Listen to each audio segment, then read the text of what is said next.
আজকে মাসের 1 তারিখ না, আজকে মাসের 2 তারিখ, প্রথম শুক্রবার। সো আসলাম বাজার করতে, চাল ডাল আলু পেঁয়াজ ডিম, ছোট ছোট বিষয়। জিনিসগুলো ছোট ছোট হলেও আসলে জিনিসগুলোর মধ্যে লুকিয়ে থাকে বড় বড় অনেক গল্প। ঠিক আছে, ধরুন আজকে যদি পেঁয়াজের দামটা 10 টাকা বাড়ে, কারোর তরকারিতে পেঁয়াজের পরিমাণটা আজকে একটু কম পড়বে। আজকে যদি চালের দাম ঠিক 5 টাকা বাড়ে ধরেন, তাহলে কেউ দেখা যাবে হচ্ছে যে পরিবারের 3 বেলা খাবারের মধ্যে 2 বেলা তাকে খাওয়া দাওয়া করতে হচ্ছে আর কি। সো বাজার আসলে কোনো বাজার না, বাজার আসলে এক একটা জীবন, বাজার আসলে এক একটা গল্প, যে গল্পের মধ্যে লুকিয়ে থাকে এক একটা পরিবারের হাসি কান্না তামাশা দুঃখ দুর্দশা, অনেক বড় বড় কিছু গল্প।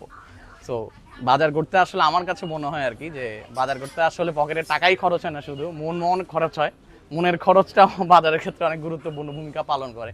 কার বাজার করার এক্সপিরিয়েন্স কেমন, বা বাজার করতে গিয়ে আপনি জীবনে কোনো দুঃখ ফিল করছেন কিনা, কষ্ট ফিল করছেন কিনা, চাইলে আমার কমেন্ট বক্সে জানাই দিতে পারেন। বাজার করি, দেখা হবে নেক্সট কোনো ভিডিওতে।